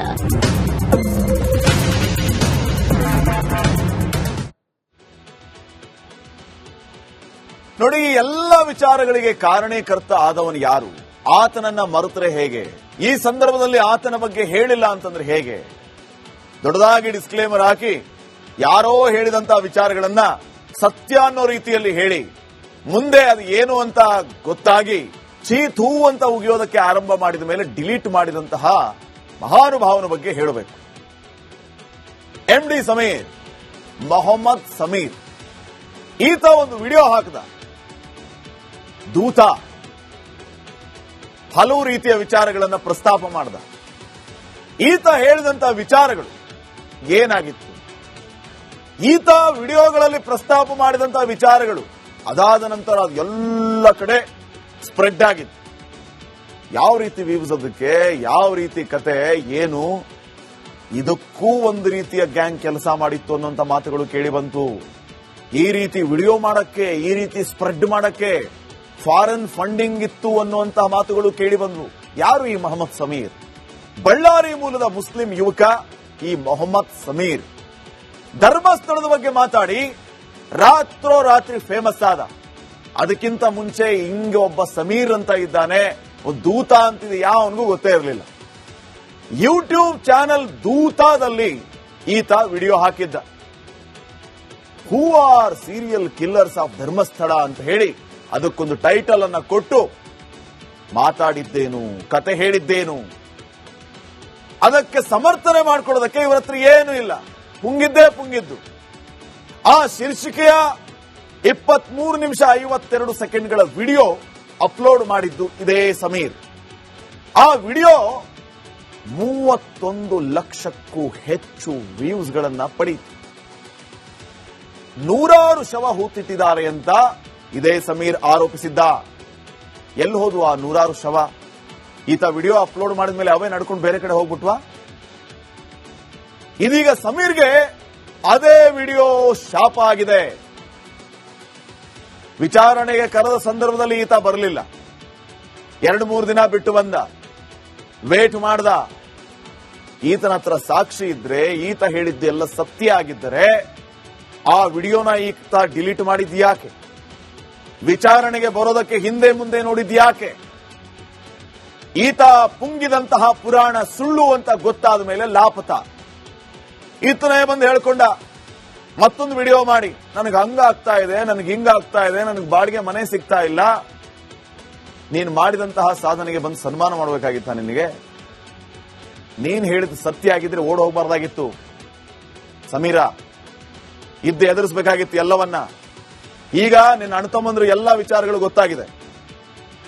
ಅಣ್ಣತಮ್ಮಂದ್ರೋ ಮಾವಂದ್ರೋ ಗೊತ್ತಿಲ್ಲ, ಅವ್ರ ಎಲ್ಲ ವಿಚಾರಗಳು ಬಟಾಬೈಲಾಗಿದೆ. ಈತನೂ ಕೂಡ ಇದಕ್ಕೆ ಅಂದ್ರೆ ನೋಡಿ, ಒಂದು ಟ್ವಿಸ್ಟ್ ಏನಂತಂದ್ರೆ, ಮುಚ್ಚಿದ ಲಕೋಟಿಯಲ್ಲಿ ಕೊಟ್ಟಿದ್ದಂತಹ ಆ ಅರ್ಜಿಯಲ್ಲಿ ಪ್ರಸ್ತಾಪ ಆದಂತಹ ವಿಚಾರಗಳು ಈತನ ವಿಡಿಯೋದಲ್ಲಿರುತ್ತೆ. ಹಾಗಿದ್ರೆ ಆ ಮುಚ್ಚಿದ ಲಕೋಟಿಯಲ್ಲಿ ಕೊಟ್ಟಂತಹ ವಿಚಾರಗಳು, ಪ್ರಸ್ತಾಪ ಮಾಡಿದಂತಹ ಅಂಶಗಳು ಈತನ ಹೇಗೆ ಗೊತ್ತಾಯಿತು? ಎಲ್ಲ ಪೂರ್ವ ನಿಯೋಜಿತ, ಎಲ್ಲವೂ ಕೂಡ ಬಟಾಬಯಲಾಗಿದೆ. ಹಿಂಗಾಗಿ ಈಗ ಈ ಬುರುಡೆ ಗ್ಯಾಂಗ್ ಬುಡ ಮೇಲಾಗಿದೆ. ಇನ್ನು ಮಹೇಶ್ ಶೆಟ್ಟಿ ತಿಮರೋಡಿ ಕತೆ ಏನು? ಹಿಂದೂ ಧರ್ಮದ ಬಗ್ಗೆ ತಿಮರೋಡಿ ಅವಹೇಳನದ ಆರೋಪ ಮೊದಲಿನಿಂದ. PL ಸಂತೋಷ್ ವಿರುದ್ಧ ಅವಹೇಳನಕಾರಿ ಹೇಳಿಕೆ ಕೊಟ್ಟಿದ್ದು ಆಕ್ರೋಶಕ್ಕೆ ಕಾರಣ ಆಯಿತು. ಮಹೇಶ್ ಶೆಟ್ಟಿ ತಿಮರೋಡಿಯ ವಿರುದ್ಧ ನೋಟಿಸ್ ನೀಡಿದ್ರು ಕೂಡ ವಿಚಾರಣೆಗೆ ಹಾಜರಾಗಿರಲಿಲ್ಲ ಈ ಮಹೇಶ್ ಶೆಟ್ಟಿ ತಿಮರೋಡಿ. 3 ಕಾರಣವನ್ನ ನೀಡಿ ಪೊಲೀಸರು ಅರೆಸ್ಟ್ ಕೂಡ ಮಾಡಬೇಕಾಗಿ ಬಂತು. ಮಹೇಶ್ ಶೆಟ್ಟಿ ತಿಮರೋಡಿ ವಿಚಾರಣೆಗೆ ಬರಲೇ ಇಲ್ಲ. ಇವರೆಲ್ಲರೂ ಕೂಡ ವಿಚಾರಣೆಗೆ ಹಿಂದೇಟ್ ಹಾಕಿದ್ರು. ಯಾಕೆ ಹಿಂದೇಟ್ ಹಾಕಿದ್ರು? ನೀವು ಹೇಳ್ತಾ ಇರೋದು ಸತ್ಯ ಅಂತ ಆದ್ರೆ, ನಿಮಗೆ ಪೂರಕವಾದಂತಹ ದಾಖಲೆಗಳೂ ಇದೆ ಅಂತ ಆದ್ರೆ, ವಿಚಾರಣೆ ಎದುರಿಸೋದಕ್ಕೆ ನೀವು ಹಿಂದೆ ಮುಂದೆ ನೋಡಬಾರ್ದಾಗಿತ್ತು. ಕರೆದ ತಕ್ಷಣ ಪಟ ಪಟ ಅಂತ ಬರಬೇಕು, ವಿಚಾರಣೆಯನ್ನ ಎದುರಿಸಬೇಕಾಗಿತ್ತು. ಮಹೇಶ್ ಶೆಟ್ಟಿ ತಿಮರೋಡಿ ನಾವೇ 8 ಸರಿ ಹೇಳಿದ್ವಿ. ಇವತ್ತು ಇವರಿಗೆ ನೋಟಿಸ್ ಕೊಟ್ಟಿದ್ದಾರೆ, ಬರಲಿಲ್ಲ, ವಿಚಾರಣೆ ಗೈರಾದ್ರು. ನಾಳೆ ಮತ್ತೆ ಬರಬೇಕು ಅಂತ ನೋಟಿಸ್ ಕೊಟ್ಟಿದ್ದಾರೆ, ನಾಳೆಯೂ ಬರಲಿಲ್ಲ. ಓಡಿ ಮಹೇಶ್ ಅಣ್ಣ, ಓಡಿ ಅಂತ ಯಾರೋ ಹೇಳಿದಾರಲ್ಲ, ಹಂಗ ಓಡ್ಬಿಟ್ರ ಮಹೇಶ್ ಶೆಟ್ಟಿ ತಿಮರೋಡಿ? ಆ ಕಡೆ ಸಮೀರ್ನೂ ಇಲ್ಲ, ಈ ಕಡೆ ಮಹೇಶ್ ಶೆಟ್ಟಿ ತಿಮರೋಡಿನೂ ಇಲ್ಲ. ಇನ್ನ ನೆಕ್ಸ್ಟ್ ಗಿರೀಶ್ ಮಟ್ಟಣ್ಣನವರ್ ಶವ ಹೂತಿಟ್ಟ ಕೇಸ್ನಲ್ಲಿ ನಿಗೂಢ ವ್ಯಕ್ತಿ ಎತ್ತಿ ಕಟ್ಟಿದ್ದ ಆರೋಪ ಈ ಗಿರೀಶ್ ಮಟ್ಟಣ್ಣನವರ ಮೇಲೆ. ನಿಗೂಢ ವ್ಯಕ್ತಿಯ ಗುಂಪಿನಲ್ಲಿ ಗುರುತಿಸಿಕೊಂಡಿರುವಂತಹ ಆರೋಪ. ಆದರೆ SIT ಕಡೆ ಬೊಟ್ಟು ಮಾಡ್ತಾ ಇರುವಂತದ್ದು ಈ ಮಟ್ಟಣ್ಣನವರ್. ಇಷ್ಟೆಲ್ಲ ಮಾಡಿದ್ ನೋಡಿ, SIT ರಚನೆ ಮಾಡಬೇಕು ಅಂತ ಹೇಳಿದವರು ಇವರೇ. ತನಿಖೆ ನಡೆದ ನಂತರ SIT ಸರಿಯಾಗಿ ತನಿಖೆ ಮಾಡ್ತಾ ಇಲ್ಲ ಅಂತ ಆರೋಪ ಮಾಡಿದವರು ಇವರೇ. ಉದ್ದೇಶ ಏನು ಅಂತಂದ್ರೆ, ತನಿಖೆಯ ದಿಕ್ಕು ತಪ್ಪಿಸೋದು, ಮೈಂಡ್ ಡೈವರ್ಟ್ ಮಾಡೋದು. SITಯ ತನಿಖೆ ದಾರಿ ತಪ್ಪಿಸುವ ಹುನ್ನಾರದಿಂದ ಈ ರೀತಿಯ ಆರೋಪಗಳನ್ನ ಮಾಡ್ತಾ ಬಂದ್ರು ಇವರೆಲ್ಲ. ನಿಜವಾದ ಅತ್ಯಾಚಾರಿ ಅಪರಾಧಿಗಳಿಂದಲೇ ದಿಕ್ಕು ತಪ್ಪಿಸುವ ಕಾರ್ಯ ನಡೀತಾ ಇದೆ ಅಂತ ಹೇಳಿತ್ತು. ಇನ್ನ ಚಿನ್ನಯ್ಯ, ಮಾಸ್ಕ್ ಮ್ಯಾನ್ ಚಿನ್ನಯ್ಯ, ಬುರುಡೆ ಹಿಡಿದು ಗಾಳಿಯಲ್ಲಿ ಗುಂಡು ಹೊಡೆದ ನಿಗೂಢ ವ್ಯಕ್ತಿ ಚಿನ್ನಯ್ಯ ಮಾಸ್ಕ್ ಹಾಕೊಂಡು ಬಂದುಬಿಟ್ರು, ಕೈಯಲ್ಲಿ ಒಂದು ಬುರುಡೆ ಹಿಡ್ಕೊಂಡು. ನಿಗೂಢ ವ್ಯಕ್ತಿ ತೋರಿಸಿದ 17 ಜಾಗದಲ್ಲಿ ಯಾವುದೇ ಸಾಕ್ಷ್ಯ ಸಿಕ್ಕಿಲ್ಲ. ಈಗ ಬಂದು ಹೇಳ್ಕೊಳ್ಳೋದು ಹಂಗಾಯ್ತು, ಹಿಂಗಾಯ್ತು, ಅದಾಯ್ತು, ಇದಾಯ್ತು ಅಂತ. ನೀವು ತೋರಿಸಿದಂತ ಜಾಗದಲ್ಲಿ ಸಿಕ್ಕಿದ್ದೇನು? ಒಂದೇ ಜಾಗದಲ್ಲಿ ಕುರುಹು ಪತ್ತೆ ಆಯ್ತು, ಉಳಿದ ಜಾಗದಲ್ಲಿ ಎಲ್ಲೂ ಕೂಡ ಕುರುಹು ಪತ್ತೆ ಆಗ್ಲೇ ಇಲ್ಲ. ಆಮೇಲೆ ಒಂದು ಜಾಗ, ಅದ್ಯಾವುದೋ 11 ಏನೋ ಯಾವುದೋ ಒಂದು ಜಾಗದಲ್ಲಿ ಇಲ್ಲಿ ಮಾತ್ರ ಸಿಕ್ಕಾಪಟ್ಟೆ ಶವಗಳನ್ನು ಹೂತ್ ಹಾಕಿದ್ದೀನಿ ನಾನು ಅಂತ ಹೇಳಿದ್ದ ಈ ಚಿನ್ನಯ್ಯ. ಅಲ್ಲಿ ಏನು ಸಿಗ್ಲೇ ಇಲ್ಲಪ್ಪ. ಧರ್ಮಸ್ಥಳ ವಿಚಾರದಲ್ಲಿ ಅಪಪ್ರಚಾರಕ್ಕಾಗಿ ಬಂದಿರುವ ಆರೋಪ ಈ ಚಿನ್ನಯ್ಯನ ಮೇಲೆ SIT ವಿಚಾರಣೆಯಲ್ಲಿ ಈ ನಿಗೂಢ ವ್ಯಕ್ತಿ ತಡಬಡಾಯಿಸಿದ್ದು. ಕೇಳಿದ ಪ್ರಶ್ನೆಗಳಿಗೆ ಸರಿಯಾದ ಉತ್ತರ ಇಲ್ಲ, ಉತ್ತರದಲ್ಲಿ ಸಾಮ್ಯತೆ ಇಲ್ಲ. ಅಲ್ಲಿಗೆ ಇವರೆಲ್ಲರೂ ಕೂಡ ಷಡ್ಯಂತ್ರ ಮಾಡಿದ್ರು ಅನ್ನೋ ವಿಚಾರಗಳು ಇವರನ್ನ ತನಿಖೆಗೆ ಒಳಪಡಿಸಿದಂತ ಸಂದರ್ಭದಲ್ಲಿ ಬಟಾಬಯಲಾಯಿತು. ಇದು ಚಿನ್ನಯ್ಯನ ಕತೆ. ಇನ್ನ ಮ್ಯಾಜಿಕ್ ಅಜ್ಜಿ ಸುಜಾತಾ ಭಟ್, ದಿ ಗ್ರೇಟ್ ಸುಜಾತಾ ಭಟ್, ಅನನ್ಯಾ ಭಟ್ ಬಗ್ಗೆ ಯಾವ ಫೋಟೋ ಕೂಡ ಇಲ್ಲ. ಯಾವುದೋ ಒಂದು ಫೋಟೋ ತಗೊಂಡ್ಬಂದ್ರು. ಮಣಿಪಾಲ್ ಮೆಡಿಕಲ್ ಕಾಲೇಜಿನ ದಾಖಲೆಯೂ ಕೂಡ ಇಲ್ಲ. ಅಸಲಿಗೆ ಇವರ ಸಹೋದರ ಒಂದು ವಿಚಾರವನ್ನ ಬಯಲು ಮಾಡಿದ್ರು. 1988ರಲ್ಲಿ ಸುಜಾತಾ ಭಟ್ ಮದುವೆನೇ ಆಗಿರಲಿಲ್ವಂತು. ಇನ್ನು ಅನನ್ಯ ಭಟ್ ಎಲ್ಲಿಂದ ಬರ್ತಾರೆ? 2003ರಲ್ಲಿ MBBS ಓದುವ ಮಗಳು ಬಂದಿದ್ದು ಹೆಂಗೆ? 88ರಲ್ಲಿ ಮದುವೆನೇ ಆಗಿಲ್ಲ. ಸುಜಾತಾ ಮದುವೆನೇ ಆಗಿಲ್ಲ ಅಂತ ಅವರ ಭಾವ ಮಹಾಬಲೇಶ್ವರ್ ಹೇಳಿದ್ರು. ಕೊನೆಗೆ ಅನನ್ಯ ಭಟ್ ಕಥೆಯೇ ಸುಳ್ಳು ಅಂತ ಅಜ್ಜಿನೇ ಒಪ್ಕೊಂಡ್ಬಿಟ್ರು. ರಿಪಬ್ಲಿಕ್ ಕನ್ನಡದ ಸ್ಟುಡಿಯೋದಲ್ಲೇ ಗಳ ಗಳ ಗಳ ಗಳ ಅಂತ ಕಣ್ಣೀರ್ ಹಾಕ್ತಾ ಅವ್ರು ನನಗೆ ಹಿಂಗ್ ಹೇಳಕ್ ಹೇಳಿದ್ರು, ಅವರು ಈ ರೀತಿ ಹೇಳಿದ್ರು, ಅದಕ್ಕೆ ನಾನು ಹೇಳಿದೆ, ನನಗೆ ಅನನ್ಯ ಭಟ್ ಅನ್ನೋ ಮಗಳೇ ಇಲ್ಲ, ನಾನು ಸುಳ್ಳು ಹೇಳಿದೆ ಅಂತ ಒಪ್ಕೊಂಡಿದ್ದು ಇದೇ ಅಜ್ಜಿ. ಇನ್ನು ಏನ್ ಬೇಕು ಸಾಕ್ಷಿ ನಿಮ್ಗೆ? ಇವರೆಲ್ಲರನ್ನು ರೂಪಿಸಿದ್ದು ನೀವೇ, ಇವರು ಈ ರೀತಿ ಹೇಳಬೇಕು ಅಂತ ಹೇಳಿಕೊಟ್ಟವ್ರು ನೀವೇ ಅಂತ ಇದೇ ಅಜ್ಜಿ ಹೇಳಿದ್ರಪ್ಪ. ಈ ರೀತಿಯ ಕಥೆಗಳು ಒಂದೊಂದೇ ಆಚೆ ಬರ್ತಾ ಹೋಯ್ತು. ಇದು ಇವ್ರ ಕಥೆಗಳು. ಈಗ ಮತ್ತೆ ನಾನು ಹೇಳೋದಕ್ಕೆ ಬಯಸ್ತಾ ಇರೋದು, ಈ ಪ್ರಾಥಮಿಕ ತನಿಖಾ ವರದಿಯ ಆಧಾರದ ಮೇಲೆ ಮತ್ತು ಇದರಲ್ಲಿ ಶಾಮೀಲಾಗಿರುವಂತಹ ಕೆಲವು ಆರೋಪಿಗಳು ಹೇಳಿರುವಂತಹ ಅಸಲಿ ಸತ್ಯದ ಮೇಲೆ ಈ ಷಡ್ಯಂತ್ರ ಮಾಡಿದ ವಿಚಾರಗಳು ಆಚೆ ಬಂದಿದೆ. ಇವರದ್ದು ಕಪಟ ನಾಟಕ, ಕ್ಷೇತ್ರವನ್ನ ಟಾರ್ಗೆಟ್ ಮಾಡಿದ್ದರ ಹಿಂದೆ ದುರುದ್ದೇಶ ಇತ್ತು. ಎಲ್ಲವೂ ಕೂಡ ಕರ್ನಾಟಕ ರಾಜ್ಯದ ಮುಂದೆ ಇವರು ಎಕ್ಸ್ಪೋಸ್ ಆಗಿದ್ದಾರೆ. ಇಡೀ ದೇಶದ ಮುಂದೆ ಇವರ ಅಸಲಿಯತ್ತು ಈಗ ಗೊತ್ತಾಗಿದೆ. ಇನ್ನ ನೆಕ್ಸ್ಟ್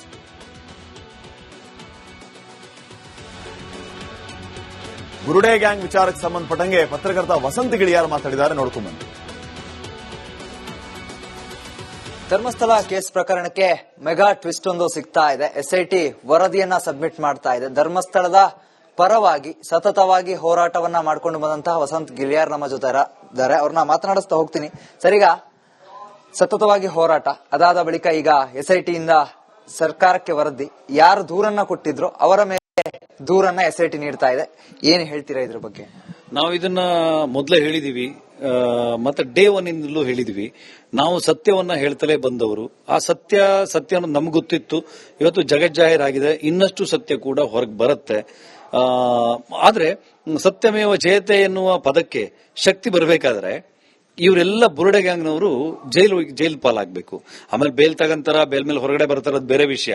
ಸಂವಿಧಾನದ ಅಡಿಯಲ್ಲಿ ಎಲ್ಲದಕ್ಕೂ ಅವಕಾಶ ಇವೆ. ಕೊಲೆ ಮಾಡಿದವರು ಕೂಡ ಬೇಲ್ ತಗೊಂಡು ಜೈಲಿಂದ ಹೊರಗಡೆ ಇದ್ದಾರೆ. ಆದ್ರೆ ಜನರಿಗೆ ಒಂದ್ಸಾರಿ ಈ ಅನ್ಯಾಯ ಮಾಡಿದವರು, ಈ ರೀತಿ ದುರಾಚಾರ ಎಸಗದವರು ಇವರು ಸುಲಭವಾಗಿ ಬಚಾವಾಗ್ತಾರೆ ಅನ್ನೋ ಭಾವನೆ ಬರಬಾರ್ದಲ್ವಾ? ಹಾಗಾಗಿ ಎಲ್ಲ ಬುರುಡೆ ಗ್ಯಾಂಗಿನ ದುಷ್ಟರು ಜೈಲ್ ಪಾಲಾಗಬೇಕು ಅಂತೇಳಿ ನಿರೀಕ್ಷೆ ಮಾಡ್ತಾ ಇದ್ದೇನೆ. ಮುಕ್ತ ಹೃದಯದಿಂದ ಅಭಿನಂದಿಸ್ತೇನೆ. ಈಗ ಕೊನೆಯ ಪ್ರಶ್ನೆ, ನೀವಾಗ್ಲೇ ಹೇಳಿದ್ರಿ ಅವ್ರಿಗೆ ಶಿಕ್ಷೆ ಆಗಬೇಕು ಅಂತ. ಈಗ A1 ಇಂದ A6 ವರೆಗೂ ಕೂಡ ಸಾಲು ಸೆಕ್ಷನ್ ಗಳನ್ನ ಹಾಕಿದ್ದಾರೆ. ಯಾವ ರೀತಿಯಾದಂತಹ ಶಿಕ್ಷೆಗಳನ್ನ ಬಯಸ್ತೀರಾ? ಮತ್ತೆ ಸಂವಿಧಾನದ ಚೌಕಟ್ಟಿನಲ್ಲಿ ಒಂದಿಷ್ಟು ಹೊರಗೆ ಬರುವಂತದ್ದು ಇದೆ. ಆದ್ರೆ ಇಡೀ ರಾಜ್ಯವನ್ನ ನಂಬಿಸುವಂತ ಕೆಲಸ ಮತ್ತೆ ಧರ್ಮಸ್ಥಳದ ಮೇಲೆ ಷಡ್ಯಂತ್ರ ಹೂಡುವಂತಹ ಕೆಲಸ, ಈ ಕೆಲಸಕ್ಕೆ ಯಾವ ರೀತಿಯಾದಂತಹ ಶಿಕ್ಷೆ ಆಗಬೇಕು ಅಂತೀರಿ? ಮನುಷ್ಯರ ಕೋರ್ಟ್ ಕೊಡುವ ಶಿಕ್ಷೆ ಒಂದು, ಮೇಲೆ ಒಂದು ದೇವರ ಕೋರ್ಟ್ ಇದೆ. ನೆಲದ ಒಡೆಯ, ಬೆಟ್ಟದ ಒಡೆಯ ಅಣ್ಣಪ್ಪನದೊಂದು ಕೋರ್ಟ್ ಇದೆ. ಮಂಜುನಾಥನ ನ್ಯಾಯದ ತೀರ್ಮಾನ ಒಂದಿದೆ. ಆ ಶಿಕ್ಷೆ ಏನು ಅಂತೇಳಿ ನಾನು ನಿರೀಕ್ಷೆಯಲ್ಲಿದ್ದೇನೆ. 1 to 6 ಅನ್ನೋದು ನೆಪ ಮಾತ್ರ. ಅದರ ಹಿಂದೆ ಕೆಲವರು ಇದ್ದಾರೆ. ಆಮೇಲೆ ಮುಖ್ಯವಾಗಿ ಮೊಹಮ್ಮದ್ ಸಮೀರ್ ಅಂತ ಒಬ್ಬ ಸುಬ್ರಹ್ಮಣ್ಯ ಹಂಡಿಗೆ, ಒಬ್ಬ ಕುಡ್ಲ ಗಾಂಪ, ಇವರು ಎಲ್ಲರೂ ಕೂಡ ಈ ಪಟ್ಟಿಯ ಆರೋಪ ಪಟ್ಟಿಯ ದೋಷಾರೋಪಣೆಯ ಪಟ್ಟಿಯ ಒಳಗಡೆ ಇರಬೇಕು. ಅವರಿಗೆ ಶಿಕ್ಷೆ ಆಗಬೇಕು. ನಾವು ಈ ನಿಟ್ಟಿನಲ್ಲಿ ಶಿಕ್ಷೆ ಆಗದೇ ಇದ್ರೂ ಕೂಡ ಹೋರಾಟವನ್ನ ಸಂಘಟಿಸ್ತೀವಿ. ನಾವು ಆ ನಿಟ್ಟಿನಲ್ಲಿ ಕೆಲಸವನ್ನ ಮಾಡ್ತೀವಿ. ಶಿಕ್ಷೆ, ಕೋರ್ಟ್ ಕೊಡುವ ಶಿಕ್ಷೆ, ಎಲ್ಲದಕ್ಕಿಂತ ದೊಡ್ಡ ಶಿಕ್ಷೆ ಮೇಲಿನ ಕೋರ್ಟ್ ಕೊಡುವ ಶಿಕ್ಷೆ. ಅಣ್ಣಪ್ಪ ಸ್ವಾಮಿ ಯಾವ ಶಿಕ್ಷೆ ಕೊಡ್ತಾನೆ ಅನ್ನೋದನ್ನ ನೋಡ್ತೀವಿ ನಾವು. ಇದಿಷ್ಟು ವಸಂತ್ ಗಿಳಿಯಾರ್ ಅವರ ಮಾತಾಗಿರುವಂತದ್ದು. ಕ್ಯಾಮ್ರಾ ಪರ್ಸನ್ ಲೋಹಿತ್ ಜೊತೆಗೆ ಚರಣ್, ರಿಪಬ್ಲಿಕ್ ಕನ್ನಡ, ಬೆಂಗಳೂರು. ಗ್ಯಾರಂಟಿಯಿಂದ ಚುನಾವಣೆ ಗೆಲ್ಲೋಕಾಗಲ್ಲ. ಮಾಜಿ ಸಚಿವ KN ರಾಜಣ್ಣ ಸ್ಫೋಟಕ ಹೇಳಿಕೆ. ನಂಗೂ ಫ್ರೀ ನಿಂಗೂ ಫ್ರೀ ಎನ್ನುತ್ತಲೇ 2023ರ ಚುನಾವಣೆಯಲ್ಲಿ ಕಾಂಗ್ರೆಸ್ ಭರ್ಜರಿ ಜಯ ಸಾಧಿಸಿ ಅಧಿಕಾರದ ಚುಕ್ಕಾಣಿ ಹಿಡಿದು 2.5 ವರ್ಷ ಕಳೆದಿದೆ. ಇದೀಗ ಗ್ಯಾರಂಟಿ ಯೋಜನೆಗಳ ಬಗ್ಗೆ ಕಾಂಗ್ರೆಸ್ ಶಾಸಕರಿಂದಲೇ ಅಪಸ್ವರ ಕೇಳಿ ಬರ್ತಿದೆ. ಫ್ರೀ ಬೀಸ್ಗಳಿಂದಲೇ ಚುನಾವಣೆ ಗೆಲ್ಲೋಕೆ ಆಗಲ್ಲ ಅಂತ ಮಾಜಿ ಸಚಿವ ಕೆಎನ್ ರಾಜಣ್ಣ ಬಿಗ್ ಬಾಂಬ್ ಸಿಡಿಸಿದ್ದಾರೆ. ಆ ರೀತಿ ಭಾವನೆ ಮಾಡಬೇಕಾಗಿಲ್ಲ. ಗ್ಯಾರಂಟಿಗಳಿಂದ ನೀವು ಪುನರ್ ಪರಿಶೀಲನೆ ಮಾಡಿ ಅಂತಕ್ಕಂಥದ್ದಿಲ್ಲ. ಆದ್ರೆ ವಾಸ್ತವಾಂಶ ಏನಂದ್ರೆ ಗ್ಯಾರಂಟಿಗಳಿಂದನೇ ನಾವು ಗೆಲ್ಲಕ್ಕಾಗೋದಿಲ್ಲ. ಗ್ಯಾರಂಟಿ ಜೊತೆನಲ್ಲಿ ಅಭಿವೃದ್ಧಿ ಕೆಲಸಗಳು ಆಗಬೇಕು. ಆಗ ಮುಂದೆ ನಮಗೆ ಪಕ್ಷಕ್ಕೆ ಒಳ್ಳೆ ಹೆಸರು ಬರುತ್ತೆ ಅಂತಕ್ಕಂಥ ಸಲಹೆ. ಆ ಸಲಹೆಯನ್ನ ಬಹಳಷ್ಟು ಜನ ಶಾಸಕರು ಹೇಳಿದ್ದಾರೆ. ಅದು ತಪ್ಪೇನಿದೆ. ಉಚಿತ ಯೋಜನೆಗಳ ಜೊತೆ ಅಭಿವೃದ್ಧಿ ಆಗಬೇಕು. ನಮ್ಮ ಆಂಧ್ರದಲ್ಲಿ ಜಗನ್ ಅಷ್ಟೊಂದು ಫೀಬೀಸ್ ಕೊಟ್ಟಿದ್ದಾರೆ, ಯಾರು ಕೊಟ್ಟಿರಲಿಲ್ಲ ಅಷ್ಟೊಂದು. ಮತ್ತೆ ಅವ್ರು ಬರೀ 18 ಸೀಟ್ ಬರ್ತಾರೆ. ಅದರಿಂದ ಫೀಬೀಸ್ ಇಂದನೇ ಗೆಲ್ತೀವಿ ಗೆಲ್ಲತಕ್ಕಂಥದ್ರಲ್ಲಿ ಫೀಬೀಸ್ ಕೊಡೋದು ಒಂದು ಅಂಶ. ಜೊತೆಯಲ್ಲಿ ಅಭಿವೃದ್ಧಿ ಕೆಲಸಗಳು ಕೂಡ ಆಗಬೇಕು. ಅಭಿವೃದ್ಧಿ ಕೆಲಸಗಳು ಮಾಡದೆ ಬರೀ ಫೀಬೀಸ್ ಮೇಲೆ ನಾವು ಚುನಾವಣೆನ ಜನ ನಮಗೆ ಆಶೀರ್ವಾದ ಮಾಡ್ತಾರೆ ಅಂತಕ್ಕಂಥ ಒಂದು ಇದು ಬೇಡ ಅಂತಕ್ಕಂಥದ್ದು. ಅಭಿವೃದ್ಧಿ ಪರಿಷ್ಕರಣೆ ಮಾಡಬೇಕು ಅಂತಕ್ಕಂಥದ್ದಲ್ಲ. ಫೀಬೀಸ್ ಇಟ್ಕೊಂಡೇನೆ ನಾವು ಡೆವಲಪ್ಮೆಂಟಲ್ ಆಕ್ಟಿವಿಟೀಸ್ಗೂ ಇನ್ನೂ ಹೆಚ್ಚು ಹಣವನ್ನು ಒದಗಿಸಬೇಕು ಅಂತಕ್ಕಂಥ ಒತ್ತಾಯ.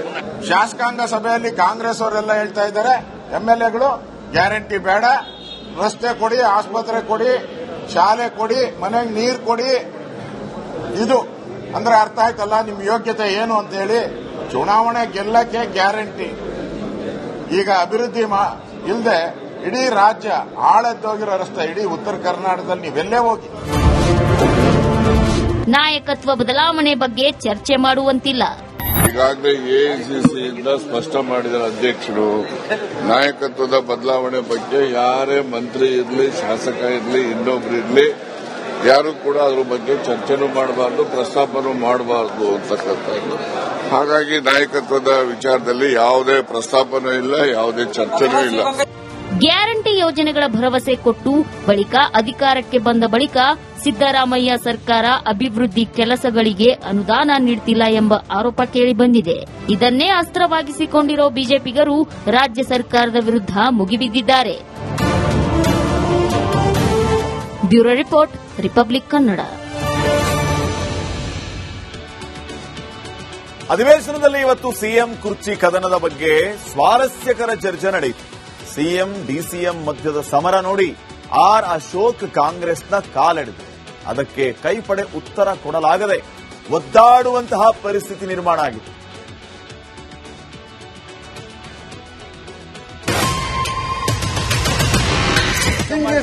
ಅಂದ್ರೆ ಏನು ಏನ್ ಕೇಳಬೇಕು? ಜೀವಂತವಾಗಿದೆ ಅಂತ ಹೇಳಿ ಯಾಕೆ ಹೇಳ್ಬೇಕಂತ? ಹಿಂಗಿಸ್ ಅಲೈವ್ ಅನ್ನೋದು ಅದು ಹೇಳ್ಬಾರ್ದು, ಪ್ರಜಾಪ್ರಭುತ್ವ ವ್ಯವಸ್ಥೆಯಲ್ಲಿ ಹೇಳ್ಬಾರ್ದು. ನಂಗೆ ಯಾವಾಗ್ಲೂ ಪ್ರಿಯಾಂಕಾ ಅಂದ್ಬಿಟ್ಟು ನಮ್ದು ಜೆಂಡರೇ ಚೇಂಜ್ ಮಾಡ್ಬಿಡ್ತಾರೆ. ಅಧಿವೇಶನದಲ್ಲಿ ಕಾವೇರಿದ ಸಿಎಂ ಕುರ್ಚಿ ಕುಸ್ತಿ. ಅಶೋಕ್ ಭೈರತಿ ಮಧ್ಯೆ ಕಿಂಗ್ ಸಿದ್ದು ಕದನ. ರಾಜ್ಯ ಕಾಂಗ್ರೆಸ್ನಲ್ಲಿ ಸಿಎಂ ಕುರ್ಚಿ ಕದನ ತಾರಕಕ್ಕೇರಿದೆ. ಅದೇ ವಿಚಾರ ಅಧಿವೇಶನದಲ್ಲಿ ಕಾವೇರಿದ ಚರ್ಚೆಗೆ ಗ್ರಾಸವಾಯಿತು. ಕಿಂಗ್ ಇಸ್ ಅಲೈವ್ ಅಂತ ಆರ್ ಅಶೋಕ್ ಕಾಲಿಡಿದ್ರು. ಆದ್ರೆ ಸಿಎಂ ಸಾಹೇಬರು ಗಟ್ಟಿಮುಟ್ಟಾಗಿ ನಮ್ಮ ಮುಂದೆ ಕೂತಿದ್ದಾರೆ ಅಂತ ಭೈರತಿ ಸುರೇಶ್ ಕುಕ್ಕಿದ್ರು. ಇಲ್ಲಿ ಕಿಂಗ್ ಇಸ್ ಅಲೈವ್ ಅಂದ್ರೆ ಏನು? ನಾನು ಸರಿ ಇರಲ್ಲ ಹಂಗೆ. ಅಲೈವ್ ಅಂದ್ರೆ ಏನು? ಮತ್ತೆ ನೋಡುವ, ಈಗ ಬದುಕಿದ್ದಾರೆ. ಆ ಪದವಿಗೆ ಹೇಳಿರ್ಬೇಕು, ಅವರು ಪದವಿಗೆ ಹೇಳಿರ್ಬೇಕು. ಅಲ್ಲ, ಏನ್ ಕೇಳಬೇಕು? ಜೀವಂತವಾಗಿದೆ ಅಂತ ಹೇಳಿ ಯಾಕೆ ಹೇಳ್ಬೇಕು ಸರ್? ಇದಾರಲ್ಲ ಇಲ್ಲಿ ಗಟ್ಟಿಗೆ ಕಲ್ಲು ಬಂಡೆ ತರ ಇಲ್ಲೇ ಕೂತಿದ್ದಾರೆ. ಅಲ್ಲ, ಡೌಟ್ ಬಂದ್ಬಿಟ್ಟೈತೆ ಸರ್, ಇಡೀ ರಾಜ್ಯದಲ್ಲಿ ಡೌಟ್. ಅಭಿವೃದ್ಧಿ ಪ್ರಶ್ನೆ ಎಲ್ಲಿ ಬರ್ತೈತೆ? ಡೌಟ್ ಇರೋವಾಗ. ಪ್ಲೀಸ್ ಅಶೋಕಣ್ಣ. ಆಯ್ತು ಸಭಾಧ್ಯಕ್ಷರೇ, ನಿನ್ನೆ ಟ್ರಸ್ಟ್ನವರೆಲ್ಲ ಕೇಳಿದ್ರು ಸಭಾಧ್ಯಕ್ಷರೇ, ನಾಯಕತ್ವ ಏನಾದ್ರು ಚೇಂಜ್ ಇದೆಯಾ, ಅಹಿಂದ ವರ್ಗದ ನಾಯಕರು ಯಾರಾಗಬೇಕು, ಅದು ಇದು ಅಂತ ಹೇಳಿ ನಮ್ಮ ಹರಿಪ್ರಸಾದ್ ಸಾಹೇಬ್ರು ಹೇಳೋರೆ ಅಂತ ಹೇಳುದು ಸರ್. ಅದು ಕೇಳಿದೆ ಸಭಾಧ್ಯಕ್ಷರೇ. ಕಿಂಗ್ ಇಸ್ ಅಲೈವ್ ಅನ್ನೋದು ಅದು ಹೇಳ್ಬಾರ್ದು, ಪ್ರಜಾಪ್ರಭುತ್ವ ವ್ಯವಸ್ಥೆಯಲ್ಲಿ ಹೇಳ್ಬಾರ್ದು. ಆದ್ರೆ ಹೇಳ್ಬೇಕಾದ ಅನಿವಾರ್ಯತೆ ಇದೆ. ನಮ್ಮ ನಾಯಕರು ಸಿದ್ದರಾಮಯ್ಯನವರು ಇದ್ದಾರೆ ಗಟ್ಟಿಮುಟ್ಟಿಯಾಗಿ. ಅಶೋಕಣ್ಣ ಏನ್ ಹೇಳಿದ್ರು ಅದನ್ನೇ ರಿಪೀಟ್ ಮಾಡಿದೆ ಅಧ್ಯಕ್ಷ. 10 ಜನ ಪ್ರತಿನಿತ್ಯ ಅವರಾಗೆ ಮುಗಿಸಲಿ, ಮತ್ತೆ ಮಾತಾಡಿ. ಪ್ರತಿನಿತ್ಯ 10 ಜನ ನಾನು ಮುಖ್ಯಮಂತ್ರಿ ಅಂತದ್ದು ಮುಖ್ಯಮಂತ್ರಿ ಪದವಿಗೆ ಶೋಭೆ ತರಲ್ಲ. ಶೋಭೆ ತರಲ್ಲ. ರಾಜ್ಯಕ್ಕೆ ಅನ್ಯಾಯ ಆಗ್ತಾ ಇದೆ. ತೀರ್ಮಾನ ಮಾಡ್ಕೊಂಡು ಬನ್ನಿ. ಇದು ಮೋಸ ಮಾಡ್ತಾ ಇದ್ದೀರಾ. ನಿಮ್ಮ ತೀರ್ಮಾನದಿಂದ ಇಡೀ ರಾಜ್ಯ, ಇಡೀ ಅಧಿಕಾರಿಗಳು, ಒಂದು ರೀತಿ ಅಧಿಕಾರಿಗಳಿಗೆಲ್ಲ ಮಜಾ ಆಗೋಗ್ಬಿಟ್ಟಿದೆ. ಒಂಥರ ಅವರ ಫೈನಾನ್ಸ್ ಡಿಪಾರ್ಟ್ಮೆಂಟ್ ಹೇಳ್ತಾರಲ್ಲ, ಜೋಬು ಫೈನಾನ್ಸ್ ಡಿಪಾರ್ಟ್ಮೆಂಟ್ ಖಾಲಿ ಖಾಲಿ, ಕಾಂಗ್ರೆಸ್ ಜಾಲಿ ಜಾಲಿ ಅನ್ನೋ ತರ ಆಗಿದೆ ಇವಾಗ. ಅಧಿಕಾರ ಒದ್ದು ಕಿತ್ಕೋತೀನಿ ಎಂದಿದ್ದಾರೆ. ಅಧಿಕಾರ ಬೇಕು ಅಂದ್ರೆ ಡಿ.ಕೆ. ಶಿವಕುಮಾರ್ ಜೀವನ ಒದ್ದು ಕಿತ್ಕೊಂತೀನಿ ಅಂತ ಹೇಳಿದಾರಲ್ಲ, ಒದ್ದು ಕಿತ್ಕೊಂತೀನಿ ಅಂತ. ಒದಿಬೇಕು, ಯಾರನ್ನ ಒದಿಬೇಕು. ಅವರು ಅವ್ರ ಜೀವನನೇ ಒದಿಯೋದೇ ಆಗ್ಬಿಟ್ಟಿದೆ. ಫಸ್ಟ್ ಟೈಮ್ MLA ಆಗ್ಲಿಲ್ಲ ಅವರು, ಕಾಂಗ್ರೆಸ್ ಪಾರ್ಟಿ ಕೊಡ್ಲಿಲ್ಲ, ಒದ್ದು ಕಿತ್ಕೊಂಡ್ರು. ತಿರ್ಗಾ ಮಂತ್ರಿ ಮಾಡ್ಲಿಲ್ಲ SM ಕೃಷ್ಣ ಅವರು, ಒದ್ದು ಕಿತ್ಕೊಂಡ್ರು. ತಿರ್ಗಾ ಧರ್ಮಸಿಂಗ್ ಅವರಿದ್ರು, ಮಂತ್ರಿ ಮಾಡ್ಲಿಲ್ಲ, ಒದ್ದು ಕಿತ್ಕೊಂಡ್ರು. ಬಿರಿ ಒದ್ದು ಕಿತ್ಕೊಳ್ಳೋದೇ ಅವ್ರ ಜೀವನ ಪೂರ್ತಿ ಒದ್ದು ಕಿತ್ಕೊಂಡ ಆಗಿದೆ. ಸಾರ್, ನನ್ನ ಹೆಸರು ತಿಮ್ಮಯ್ಯ ಅಲ್ಲ, ತಮ್ಮಯ್ಯ. ತಿಮ್ಮಯ್ಯ ಅವರು ಏನ್ ಕೇಳಿರೋ ಪ್ರಶ್ನೆ ಇದೆ, ತಡೆಗೋಡೆ ಬಗ್ಗೆ ಇದೆ. ಮನ್ರೇಗಾ ಉದ್ಯೋಗ ಅಧ್ಯಕ್ಷ ನೀವು ತಿಮ್ಮಯ್ಯ ಅಂತ ಕರೆದು ಈಗ ಸಚಿವರು ಎಲ್ಲ ತಿಮ್ಮಯ್ಯ ಅಂತ ಕರೆಯಕ್ ಶುರು. ತಮ್ಮಯ್ಯ ಸಾರಿ, ದಯವಿಟ್ಟು ತಮ್ಮಯ್ಯ, ಯಾರು ಕೂಡ ಅವ್ರನ್ನ ತಿಮ್ಮಯ್ಯ ಅಂತ ಕರಿಬೇಡಿ, ತಮ್ಮಯ್ಯ ಅಂತಾನೆ ಕರೀರಿ. ದಯವಿಟ್ಟು ತಿಮ್ಮಯ್ಯ ಅಂತ ಕರೆದ್ರೆ ನಿಮ್ಗೆ ದಂಡ ವಿಧಿಸಲಾಗುವುದು. ನನ್ನ ಹೆಸರು ಪ್ರಿಯಾಂಕಾ ಅಲ್ಲ, ಪ್ರಿಯಾಂಕ್. ಅಯ್ಯೋ, ನನ್ನ ಜೆಂಡರ್ ಅನ್ನೇ ಬದಲಿಸಿಬಿಟ್ಟಿದ್ದೀರಿ. ಹೆಸರಲ್ಲಿ ವ್ಯತ್ಯಾಸ ಆದ್ರೆ ಹೇಗಾಗುತ್ತೆ ಅಂತ ನನ್ಗಿಂತ ಚೆನ್ನಾಗಿ ಯಾರಿಗೂ ಗೊತ್ತಿಲ್ಲ ಅಧ್ಯಕ್ಷ. ನಂಗೆ ಯಾವಾಗ್ಲೂ ಪ್ರಿಯಾಂಕಾ ಅಂದ್ಬಿಟ್ಟು ನಮ್ದು ಜೆಂಡರೇ ಚೇಂಜ್ ಮಾಡ್ಬಿಡ್ತಾರೆ ಒಂದೊಂದ್ಸರಿ. ಹಾಗಾಗಿ ದಯವಿಟ್ಟು ಕ್ಷಮೆ ಇರಲಿ. ಅಧಿವೇಶನದಲ್ಲಿ ಸಿಎಂ ಕುರ್ಚಿ ಚರ್ಚೆ ಜೊತೆಗೆ ಹೆಸರಿನ ಬಗ್ಗೆಯೂ ಚರ್ಚೆ ಆಯಿತು. ಇವತ್ತು ನಾಳೆ ಉತ್ತರ ಕರ್ನಾಟಕದ ಬಗ್ಗೆ ಚರ್ಚೆ ನಡೆಯಲಿದ್ದು, ಹಿಂದುಳಿದ ಭಾಗಕ್ಕೆ ಅದೇನ್ ಸಿಗುತ್ತೋ ಕಾದು ನೋಡಬೇಕಾಗಿದೆ. News desk, republic Kannada. ಮತ್ತೆ ಸಿಡಿದೆದ್ದಿದೆ. ಮೀಸಲಾತಿ ನೀಡುವಂತೆ ಮತ್ತೊಂದು ಸುತ್ತಿನ ಹೋರಾಟವನ್ನ ಆರಂಭಿಸಿದೆ. ಈ ಬಾರಿ ಮೀಸಲಾತಿ ಕೊಡಲೇಬೇಕು ಅಂತ ಕುಂದಾನಗರಿಯ ಕದನಕ್ಕೆ ಚಾಲನೆಯನ್ನ ನೀಡಿದೆ.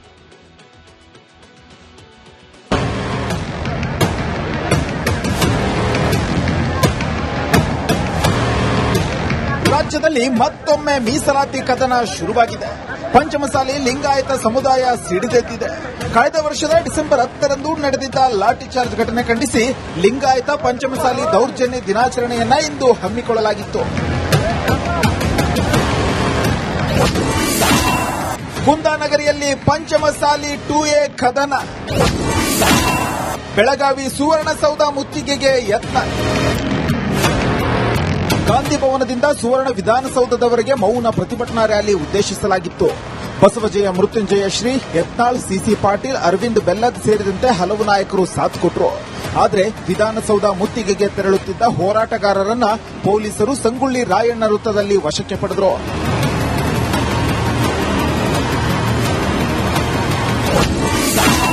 ಪಂಚಮ ಕಹಳೆ. ಜಯಮೃತ್ಯುಂಜಯ ಶ್ರೀಗಳ ನೇತೃತ್ವದಲ್ಲಿ ಪಂಚಮಸಾಲಿ ಕಹಳೆ ಶುರುವಾಗಿದ್ದು 2A ಮೀಸಲಾತಿಗಾಗಿ ಸಮುದಾಯ ಆಗ್ರಹಿಸುತ್ತಿದೆ. ಪಂಚಮಸಾಲಿಗಳನ್ನ 2Aಗೆ ಸೇರಿಸುವಂತೆ ಬೃಹತ್ ಹೋರಾಟ ನಡೆಸಲಾಗಿದೆ. ಇದರಿಂದ ಶಿಕ್ಷಣ ಹಾಗೂ ಸರ್ಕಾರಿ ನೌಕರಿಗಳಲ್ಲಿ ಮೀಸಲಾತಿ ಸಿಗುತ್ತದೆ. ಪಂಚಮಸಾಲಿಗಳನ್ನ ಉಪಜಾತಿಯಾಗಿ ಪರಿಗಣಿಸುವಂತೆ ಬೇಡಿಕೆ ಇಡಲಾಗಿದೆ. ಜೊತೆಗೆ ಪಂಚಮಸಾಲಿಗಳಿಗೆ ಧಾರ್ಮಿಕ ಸ್ಥಾನಮಾನ ನೀಡುವಂತೆ ಆಗ್ರಹಿಸಲಾಗುತ್ತಿದೆ.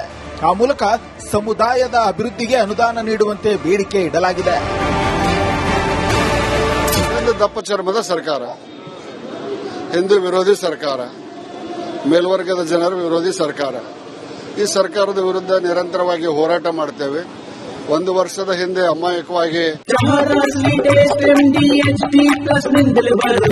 ಗಂಟು ಕಟ್ಟಿಕೋ ಲವಂಗ, ಹಸಿರು ಏಲಕ್ಕಿಯಿಂದ ತುಂಬಿದ MDH D+ ಮಸಾಲೆ. MDH ದಮ್ ಹಾಲು, ನಾಲ್ತಡ್ಕ ಮತ್ತು ಮಶ್ರೂಮ್ ಮಸಾಲೆ. MDH ನಿಂದ ಊಟ ಪ್ರತಿ ಸಲ ಸ್ವಾದಿಷ್ಟಕರ. MDH ಯಾವಾಗಲೂ ನಿಮ್ಗೆ ಹೊಸ ರುಚಿ ನೀಡಲು ಪ್ರತಿಬದ್ಧವಾಗಿದೆ. ಆರೋಗ್ಯ ಹಾಗೂ ನ್ಯೂಟ್ರಿಷನ್ ಸಿಗುತ್ತೆ, ನೋಡಿ ಬಾಡಿ ಸ್ಟ್ರಾಂಗ್ ಆಗುತ್ತೆ. ಸ್ವಲ್ಪ ತಿಂದು ಹಸಿವು ನಿಗುತ್ತೆ, ಡೈಜೆಷನ್ಗೆ ಇಲ್ಲ ಅಪಾಯ. MDH ಸೋಯಾ ಟೀ, ಅಸಲಿ ಪ್ರೋಟೀನ್.